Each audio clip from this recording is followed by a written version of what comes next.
Yeah, we were discussing formations. So formations are important for two particular reasons, or rather more than that. I'll just enumerate them. First and foremost is accountability, and a mental map for the in charge of the subunit, or in our case, the squad leaders. Uh, I will touch more upon this point subsequently. Second is maintaining dynamic security,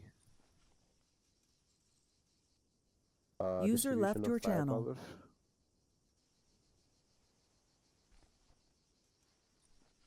firepower, and finally, command and control. It is uh, the same as maintaining accountability in mental map. However, there's a little more to it. So we'll go over the formations and discuss at the end of them how the formations are achieving all of this.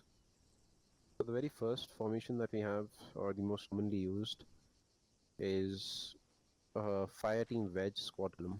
I'm just going to write that down here. You have the squad lead in the center of the uh, squad, wherein he has a fire team to the front and a fire team to the rear. Normally, a squad leader would be aware of who his alpha team grenadier is, alpha team rifleman is, Bravo team automatic rifleman is, and so on. As in, he would generally be aware of who is who in his team, uh, unlike playing with randoms on the internet, right? Now, Yeah. when a squad leader says, okay, squad form a fighting wedge and squad column, then he forms this mental map in his mind. And then he knows that to his front right would be this guy, rear left would be this guy. Another aspect to the wedge is the heavy side. Before I go further about the accountability system, so the wedge can either be heavy left or heavy right. The heavy side is earmarked by the location of the most casualty producing weapon in the wedge. In case of alpha team, in our armor we denote alpha team by red and bravo team by blue generally, and the leadership for the squad goes yellow. So in case of alpha team in this wedge, you have the AR, the automatic rifle, or the LMG on the right side. So this makes the alpha team's wedge heavy right. Subsequently, the rear element is always going to go opposite of what the front element is doing. So since alpha team is heavy right, Bravo team would go heavy left automatically. The heavy side of the point element is dictated by the most likely direction of the enemy. In this case, if alpha has decided to go heavy right, they're expecting contact to turn up either their front or right.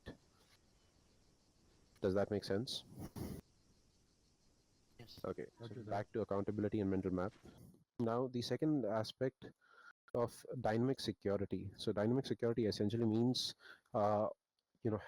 covering your sectors in a 360-degree arc while you are moving. So dynamic and security. The sector distribution for each individual in this formation is you have the front guy looking front. I'm just going to mark out their sectors of observation on the move in this formation. I've put down the arcs of observation during move for everyone. Now keep in mind that the last guy, the last rifleman here, he's not looking back and walking backwards, right? As in, he's not facing this way and looking back and walking backwards. Essentially, he'll just keep moving with the squad, but every 10 to 20 seconds, he should turn around, take a look. Okay? So that's dynamic security for this particular formation. The next is distribution of firepower. Now, guys, the most important part of opening fire on the enemy is making sure that there is no friendly in front of you, right? Because while you might say that, you know, You could not aim at the friendly and still take shots at the enemy. That is fine, but the moment the guy in front of you decides to take a sidestep, like if you look at me, like if all of you just exit your map, let's say Monarch turn around. Let's say Monarch is right behind me, okay, and an enemy pops up over there at the Humvees towards our northeast.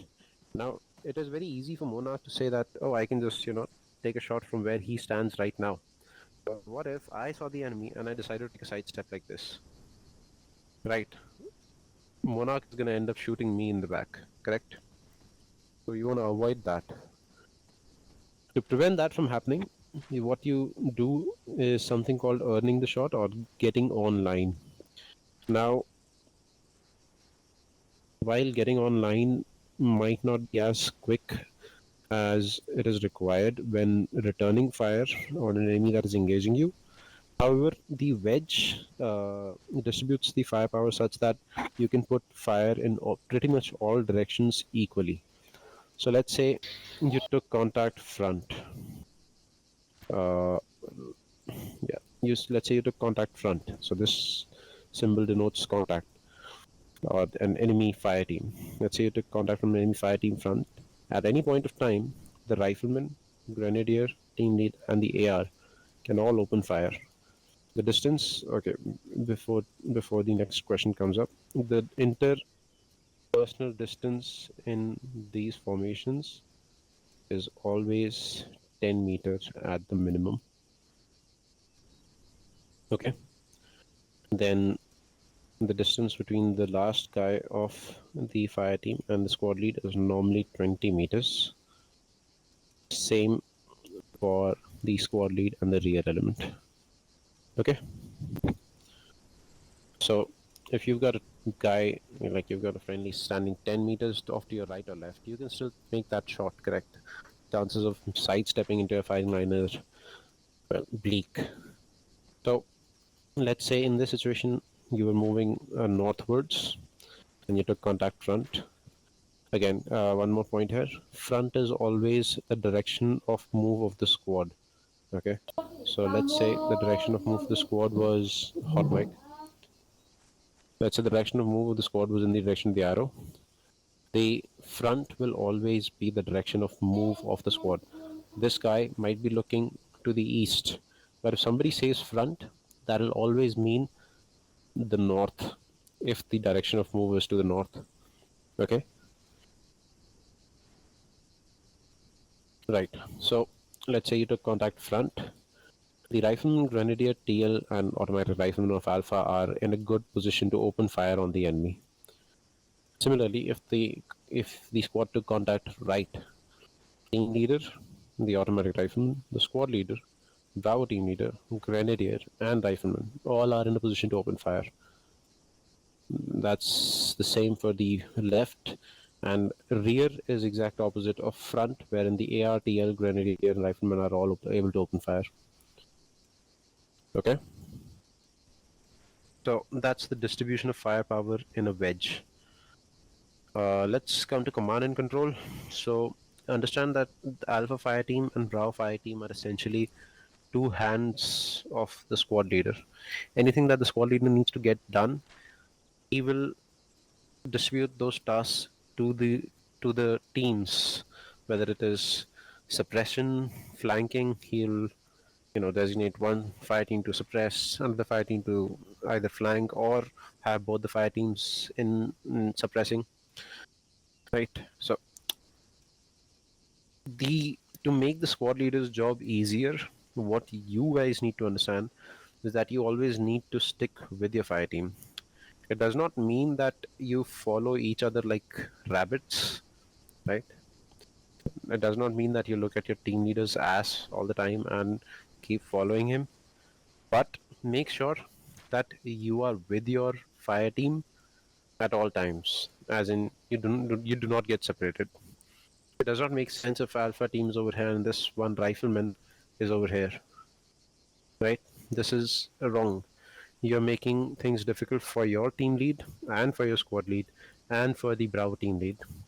Because let's say there was contact front, Alpha team is now one rifle shot of reacting to that contact, right? And in the confusion, this TL might mistake this rifleman for his rifleman. Worst case situation, this TL is aware that I only have one, two, three people behind me. If short halt gets called and he finds the fifth guy there or the fourth guy there, chances are that he mistakes him for the enemy and shoots him. Right. So this is also why formations are important, to have a mental map of who's where and maintaining accountability of whether or not everybody is that is meant to be with the squad is with the squad. Right. Is that understood? Roger that. Yes. Okay. So short halt is part of static security. We've discussed dynamic security. Let me just also put down static security here. So static security, as the name suggests, when you're stopping and you need to maintain all around security. Always remember, communication with your buddies, your team leads and your squad leads is always essential. Firepower is always essential, and security is the most important.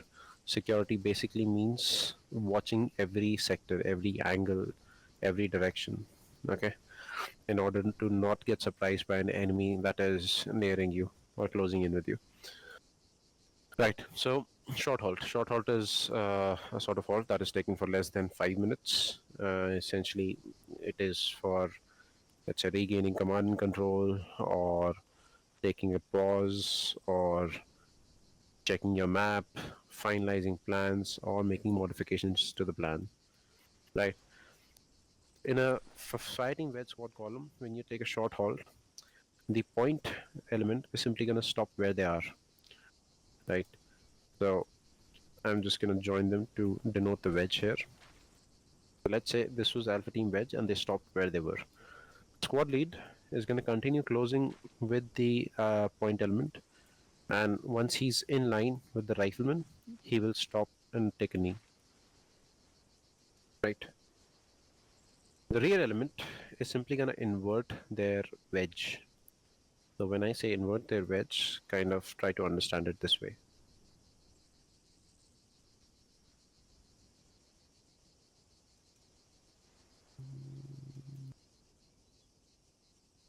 Do you see how this is a wedge and this is an inverted wedge?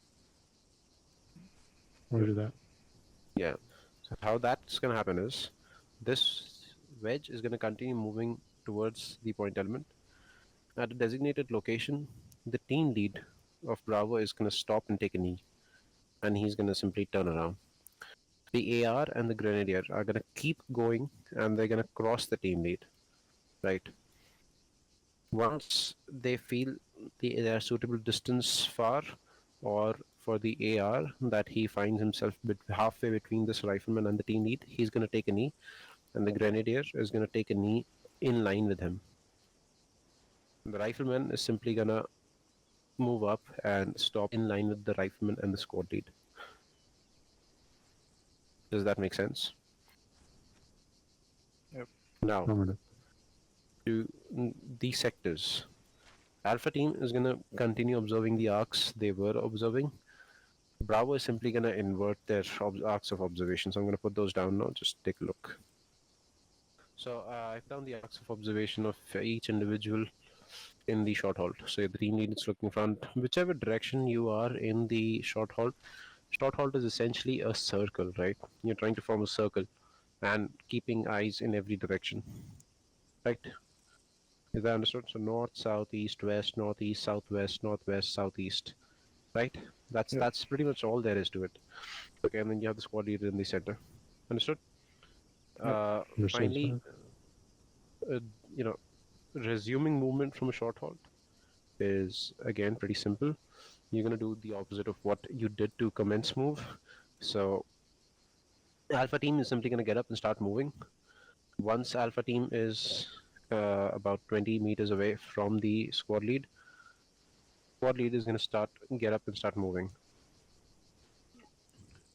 Right now, once squad lead crosses the rifleman of Bravo, the team lead is going to wait for about 10 for him to get about 5 to 10 meters away, and then team lead is going to start moving for Bravo. Once the team lead crosses the line of automatic rifleman and grenadier, these two are going to get ready to move. Okay, and then when this team leader crosses the line of the rifleman, a automatic rifleman grenadier are going to start moving following User the team left your lead. channel. Thereafter, as soon as automatic rifleman grenadier cross rifleman gets ready to move, waits for them to get 10 meters away, and then falls in line behind them. Okay, and that is how you have resumed the formation. Is that understood?